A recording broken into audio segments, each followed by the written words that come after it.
E o governo federal convocou nesta segunda-feira o encarregado de negócios da Embaixada dos Estados Unidos em Brasília para prestar esclarecimentos sobre o tratamento que foi dado aos brasileiros deportados. A avaliação do Planalto é que o procedimento padrão do país norte-americano de algemar essas pessoas é exagerado e supostamente viola os direitos humanos. Já uma ala do governo defendeu a Colômbia e pediu que o Brasil também aumente o tom contra a gestão Trump.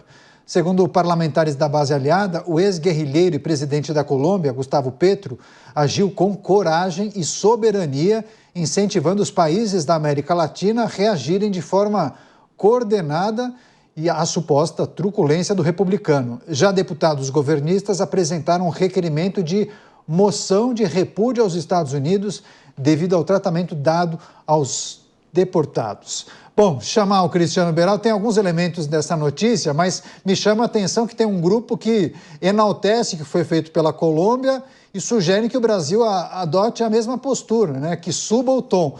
Mas daí eu pergunto a você, Beraldo, na hipótese de o Brasil seguir a Colômbia, o nosso recuo demoraria quanto tempo a acontecer? Não, deu super certo com a Colômbia, sem dúvida alguma, um exemplo a ser seguido, não só pelo Brasil, mas por todos os países tupiniquins da América do Sul.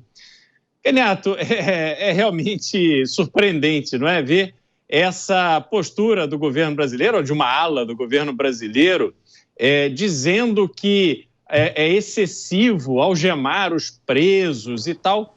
Olha, os presos estavam algemados conforme a lei brasileira, não. Estavam algemados, acorrentados pelos pés, conforme a lei norte-americana. Inclusive, o governo americano que bancou o transporte desses imigrantes que entraram ilegalmente no país e, por isso, se colocaram na condição de criminosos. Quer dizer, criminosos que não cumprem a lei.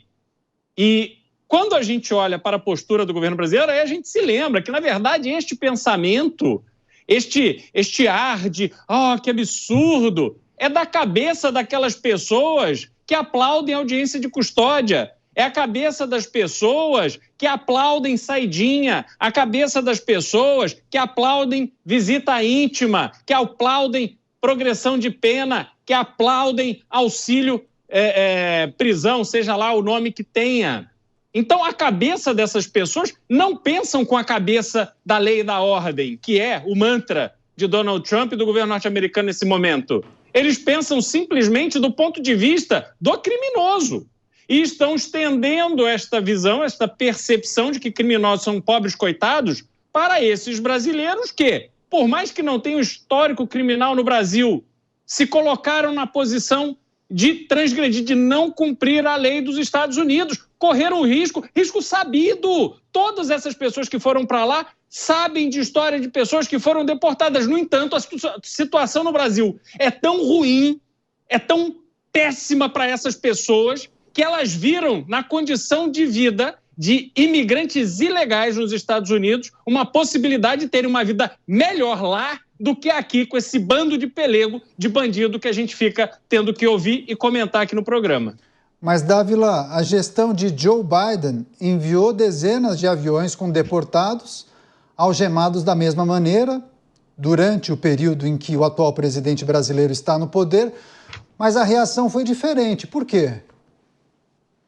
Por uma questão ideológica, de novo, a narrativa sobre os fatos. Por isso que é difícil discutir a verdade no país.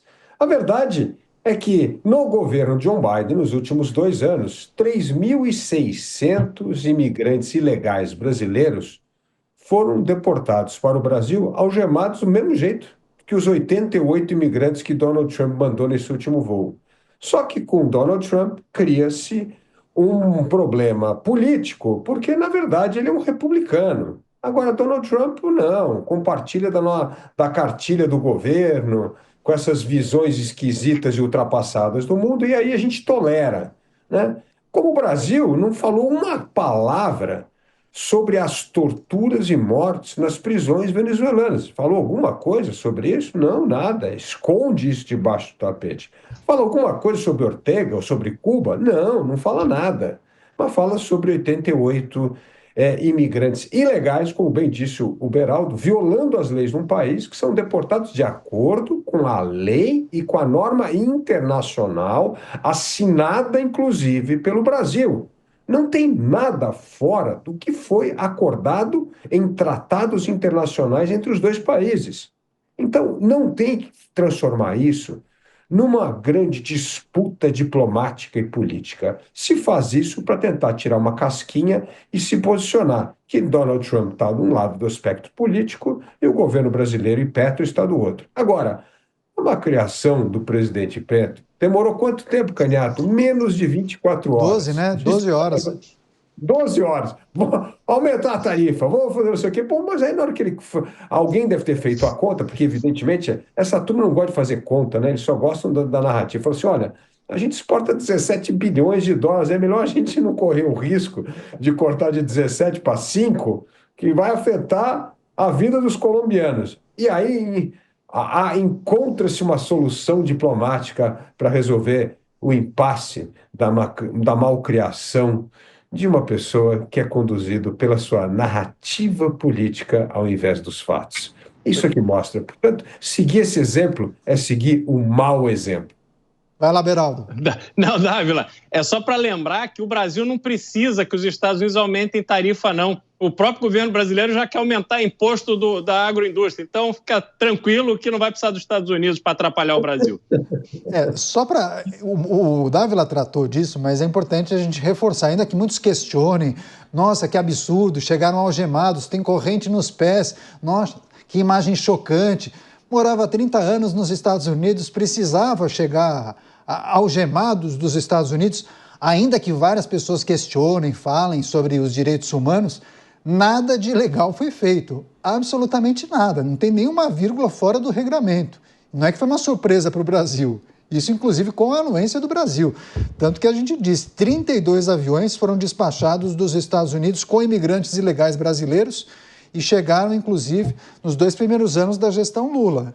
E os imigrantes ilegais chegaram da mesma forma acorrentados. Enfim, trata-se do acordo feito. Você, Mota, inclusive uma ala do governo enaltecendo a medida de Gustavo Petro. Medida que durou 12 horas, Mota. A performance de Gustavo Petro é digna de um Oscar para filmes de comédia. Para quem não está ligando o nome à pessoa, Petro é um ex-guerrilheiro do movimento terrorista M19. Há quem diga que os guerrilheiros nunca se aposentam. Petro é a mesma pessoa que causou espanto há pouco tempo, quando ocupou o pódio das Nações Unidas para dizer que cocaína fazia menos mal do que o petróleo.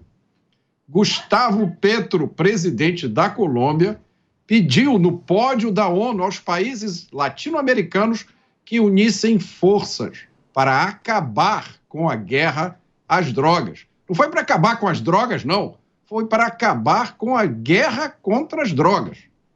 É esse tipo de liderança que domina a América Latina. Ex-extremistas, ideólogos e bravateiros. São homens cuja coragem não resiste à ameaça de não mais poder fazer compras em Miami ou de não conseguir mais levar as crianças à Disney. Pois é. Agora, Beraldo, e o governo convocando a diplomata dos Estados Unidos em Brasília para esclarecer o tratamento dado aos deportados? Como se fosse uma grande surpresa, né? Do ponto de vista das relações internacionais, de que maneira que a gente tem que interpretar essa convocação? Como diria a Cazuza, faz parte do meu show. Então, essa convocação simplesmente combina com toda a narrativa que está sendo construída pelo governo brasileiro de que houve um abuso por parte do governo norte-americano quando mandou os brasileiros, os imigrantes ilegais brasileiros de volta para o Brasil. Então, a gente vê que tudo que eles podem fazer para sustentar essa narrativa, essa versão dos fatos, e a gente falou sobre questão de verdade no comentário anterior, na verdade, o que precisa é a volta do bom senso, porque o bom senso é que se perdeu, não é? E é o que está demonstrado nesse caso agora. Então, enfim, a gente tem uma situação onde o circo continua dentro do Brasil, mas o mundo real vai acontecendo fora dele. Essa movimentação dos Estados Unidos a sério contra os imigrantes oferece uma parcela da satisfação ou do compromisso assumido por Donald Trump com a população norte-americana, mas há outros desafios que serão bastante mais importantes até para os efeitos no Brasil do que a imigração, que é a questão do controle de preços, que é um mega desafio. A inflação é mundial, falávamos aqui mais cedo do custo dos alimentos no Brasil, a inflação é mundial. Nós devíamos estar preocupados como país, não em criar briga com a nação mais poderosa do mundo, mas entender como precisamos nos comportar para gerar melhores condições de emprego e renda para a população brasileira. Mas o governo não está fazendo absolutamente nada em relação a isso. O foco é na comunicação, o foco é na recuperação da imagem ruim que se formou nos primeiros anos de mandato desse governo. É olho na pesquisa de opinião sobre o governo, é isso que importa. Então, a figura mais importante hoje é o secretário de comunicação, e aí ficam fazendo esse show para justamente reforçar a narrativa, reforçar a comunicação que eles imaginam que vai favorecer o governo. O tempo dirá como essa estratégia vai dar errado. Daqui a pouco eu vou trazer, inclusive, o posicionamento do ministro da Justiça e Segurança Pública a respeito dessa situação. Só deixa eu escutar rapidamente o Dávila sobre essa convocação do governo brasileiro para que a diplomata dos Estados Unidos preste esclarecimentos sobre o tratamento dado aos deportados. Assim, parece que tem um problema também de interpretação de texto, né? Ou uma grande surpresa sobre um tratamento que é dado já há tantos anos, hein, Dávila? Como bem disse o Beraldo, faz parte do show. Vai tirar uma fotografia, mostrar que sua preocupação do Brasil com as más condições desses ilegais. No fundo, eles vão tomar um cafezinho, vão conversar sobre provavelmente outras coisas, vão tentar sondar algumas outras coisas do governo Donald Trump, mas para a fotografia mostra que o Brasil se preocupou com a dignidade daqueles que foram deportados por ter entrado ilegalmente no país. E o ministro da Justiça e Segurança Pública, Ricardo Lewandowski, ele criticou o uso de algemas em brasileiros deportados, só que ele adotou uma outra estratégia. Ele amenizou o tom e afirmou que o governo não deseja provocar nem afrontar os Estados Unidos. Segundo ele, o Planalto busca apenas respeito aos direitos humanos e um acordo que a prática não se repita. Então, possivelmente negociar um novo acordo, vamos ver. Agora, o protocolo, no entanto, é seguido desde os anos de 1980. Entre 27 de janeiro de 2023 e 10 de janeiro de 2025, época da gestão de Joe Biden, o aeroporto de Confins, em Minas Gerais, recebeu 3.660 brasileiros deportados dos Estados Unidos em 32 voos que foram fretados pelo governo norte-americano. E, segundo as autoridades, todos estavam algemados. Ou seja, Mota, surpresa zero, ou pelo menos deveria ser surpresa zero, mas isso ganhou uma proporção fora do comum, né? O Estado brasileiro leva muita gente ao desespero. São pessoas que se veem em um beco sem saída, onde não existe oportunidade de melhorar de vida e sobra corrupção e crime. Muitas dessas pessoas tentam de tudo para sair do Brasil e viver nos Estados Unidos. E com razão, todos os brasileiros que eu conheço que imigraram para os Estados Unidos construíram histórias de sucesso. Alguns ficaram muito ricos, outros nem tanto, mas todos conseguiram uma vida confortável e segura de classe média. O governo brasileiro não está preocupado com os deportados. Se o governo brasileiro se importasse com os brasileiros, não tinha criado 39 ministérios, não teria aparelhado todas as estatais com políticos. As contas públicas não estariam com déficit recorde. É lógico, se o governo se importasse com os brasileiros, o governo não estaria impedindo o fim da saidinha, não estaria proibindo o trabalho da polícia, não estaria aprovando na calada da noite uma reforma tributária que vai nos dar a maior alíquota de IVA do mundo. O que o governo quer é lacrar. Mas, hoje em dia, nem isso mais o governo consegue fazer direito. Dávila, ministro da Justiça, dizendo que o Brasil, ou o governo brasileiro, não quer desrespeitar ou afrontar os Estados Unidos, mas eles buscam que os direitos humanos sejam respeitados.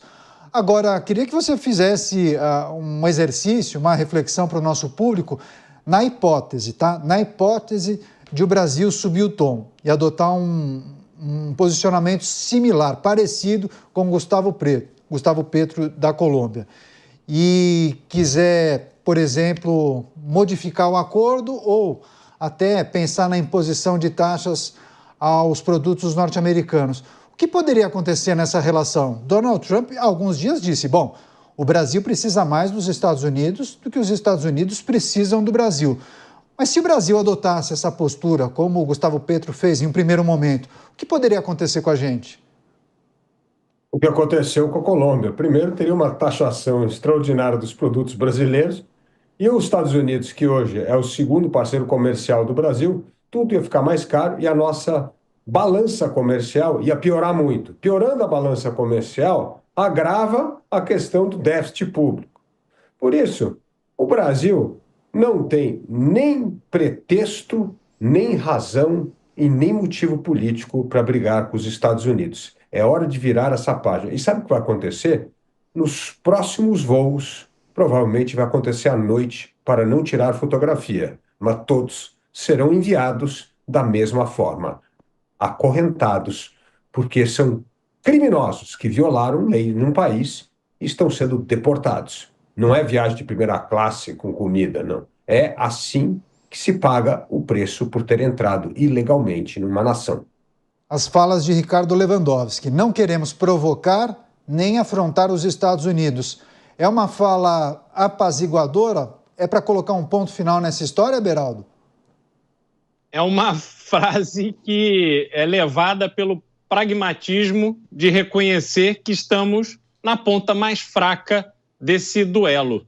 Não há a menor possibilidade do Brasil levar alguma vantagem ou conseguir alguma vitória em relação aos Estados Unidos com esse tipo de postura. É preciso lembrar, Caniato, os Estados Unidos, as importações dos Estados Unidos somaram em 2022 3,2 trilhões de dólares. Trilhões de dólares. Se nós olharmos para onde está o Brasil dentro deste universo de 3,2 trilhões de dólares, a gente vai ver que a nossa relevância ela é bastante pequena e que nós deveríamos estar lutando para alinharmos oportunidades que permitissem que nós participássemos de uma maior fatia desse bolo trilionário. Mas não é isso que acontece. E só para fazer um registro aqui rapidamente, Caniato, em 2026 houve a reeleição de um presidente com o qual eu não concordava no Brasil e eu decidi então ir embora do Brasil. E aos 30 anos de idade recomecei minha vida no estado de New Jersey, onde fui trabalhar na construção civil cortando madeira. E assim comecei a minha vida nos Estados Unidos, acordando às 4 horas da manhã, dirigindo uma van cheia de gente, trabalhadores, para levar para a obra que ficava mais na parte central do estado de New Jersey. Dirigimos 1h30 para ir de manhã, 1h30 para voltar, no calor, na neve, na chuva, no que fosse. Vida dura, que me permitiu construir uma história nos Estados Unidos, onde vi, trabalhei e venci, tendo oportunidades que o Brasil jamais ofereceu a mim ou aos meus colegas que tiveram uma vida, aqueles que ficaram, uma vida muito mais difícil, muito mais dura. E mesmo aqueles que prosperaram, que conseguiram ter a sua casa, o seu carro. O carro é blindado. Os filhos, escola caríssima, internacional. A casa cheia de muros, de grades e tem que sair com vigilância da segurança, porque não podem usufruir daquilo que conquistaram. Essa é a diferença entre Estados Unidos e Brasil e é por isso que todas essas pessoas saem do Brasil e vêm tentar a vida aqui. Pois é. Mota, quer trazer também o seu ponto de vista sobre a manifestação do ministro Ricardo Lewandowski, da Justiça e Segurança Pública? A gente observa uma mudança de tom, né, colocando panos quentes, tentando apaziguar os ânimos inflados de algumas pessoas, dizendo que o Brasil não quer provocar nem afrontar os Estados Unidos. Muitos entendem que seria talvez um ponto final ou a experiência de Ricardo Lewandowski, talvez na condução desse tema, que muitos entendem que poderia ser uma pedra no sapato quando a gente olha para a relação Brasil-Estados Unidos. Eu acho que isso não é nada, Caniato, comparado com outras questões que é sobre a... Eu acho que deu um problema no áudio, na comunicação com o Mota. A gente vai refazer esse contato, daí daqui a pouco ele traz as suas impressões e ele finaliza o seu comentário. Você, Dávila, eu passo a bola para você. Claro que quando a gente olha para a relação Brasil e Estados Unidos, a gente precisa destacar a balança comercial. É um país muito importante aqui para o Brasil. É necessário a gente cuidar bem desse parceiro comercial. Agora, muitos entendem que a questão ideológica acaba prejudicando muito uma negociação que poderia naturalmente resultar em frutos ricos e preciosos, uma vez que a gente observa que, por exemplo, a Argentina é um país que conduz a sua economia de uma outra maneira e poderá aparecer como um player que será talvez o responsável por fechar boas parcerias com os Estados Unidos aqui na América do Sul. Você acha que a gente também precisa tomar cuidado com questões ideológicas para não prejudicar uma relação que, se a gente for analisar, vai muito bem, obrigado, já há alguns anos? Felizmente, Caniato, essas bravatas ideológicas não têm consequências sérias no país. É como eu disse, provavelmente vai tirar a fotografia lá do chanceler recebendo a embaixadora dos Estados Unidos e acaba por aí. As coisas continuam, por duas razões. Primeiro, porque nós temos uma subdiplomacia nacional muito eficaz. Os estados estão engajados com outros estados em grande parte desse comércio com os Estados Unidos e não estão nem aí para o que o governo federal faz. Segunda coisa, que os produtos de maior valor agregado que nós exportamos para os Estados Unidos é fundamental para o país, porque o resto da exportação brasileira é commodity, nós exportamos commodities, são poucos ingredientes de maior valor agregado que nós exportamos. E para os Estados Unidos nós exportamos produtos de um pouco de mais valor agregado, justamente porque o agro, nós competimos com os Estados Unidos, nós competimos no mercado global com os Estados Unidos, por exemplo, na exportação de soja, né? E a Argentina também. Então, eu entendo que, apesar da questão ideológica, as relações sólidas dos Estados Unidos com o Brasil, que tem mais de 200 anos de relação diplomática importante, elas se sobrepõem a esses argumentos e elas são tocadas pela iniciativa privada, pelos governos estaduais, que não estão nem aí pela retórica ideológica. E só para concluir o que o Beraldo falou, Beraldo, se o Bill Gates tentasse criar a Microsoft numa garagem no Rio de Janeiro, provavelmente ele ia acabar vendendo o CD pirata aqui, não é? Esse é o Brasil que joga fora as oportunidades, que critica o sucesso, e quando vê alguém ter sucesso, o que o governo quer é taxar, é criar imposto, é criar dificuldade, mais burocracia, porque parece que o peso do sucesso aqui tem que ser pago pelo peso da consciência da redistribuição de riqueza. Por isso, o problema do Brasil é que nós temos, infelizmente, na política brasileira, uma predominância de uma mentalidade anti-mercado. E aí, os Estados Unidos crescem e o Brasil fica para trás. Antes que o Dávila acabou de destacar, porque eu também já escutei muita gente falar justamente sobre isso, né? Que o Brasil acaba aniquilando, matando os empreendedores. E o Brasil já teve carro elétrico, viu? No início dos anos 80, a fábrica Gurgel, um empresário com esse sobrenome, criou um carro elétrico, em 1982, era o Gurgel Itaipu.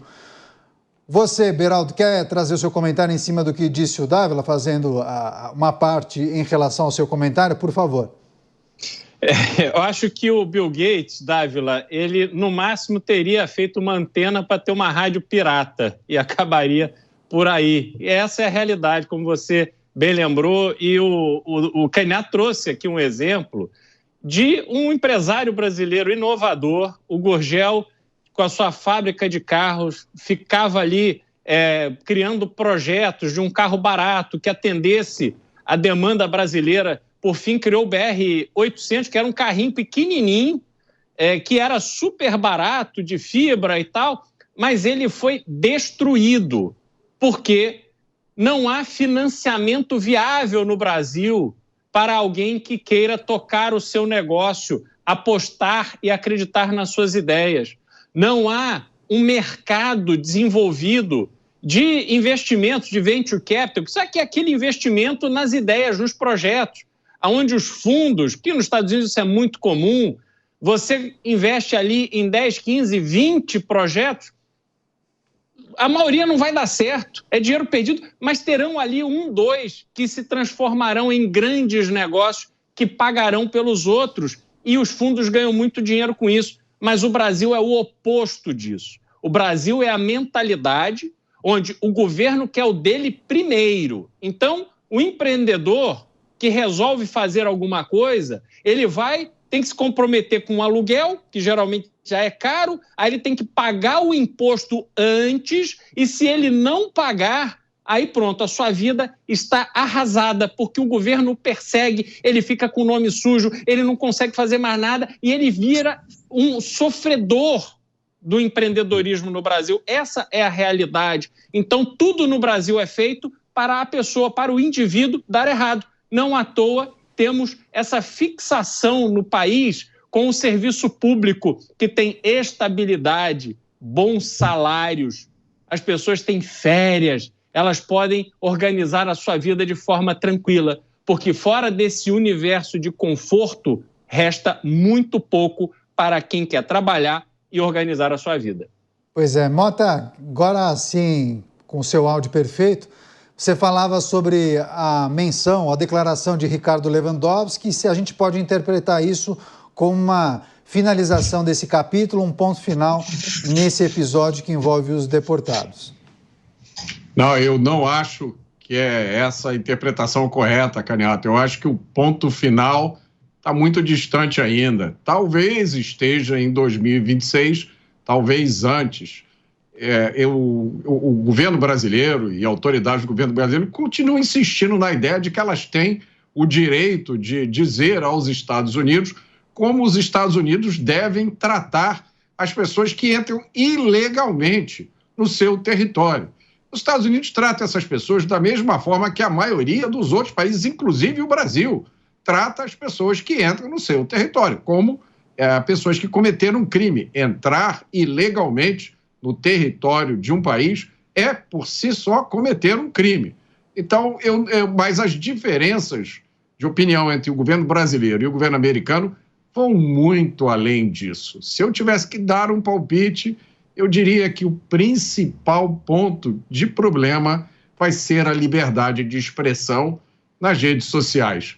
Mas é só um palpite. A ver.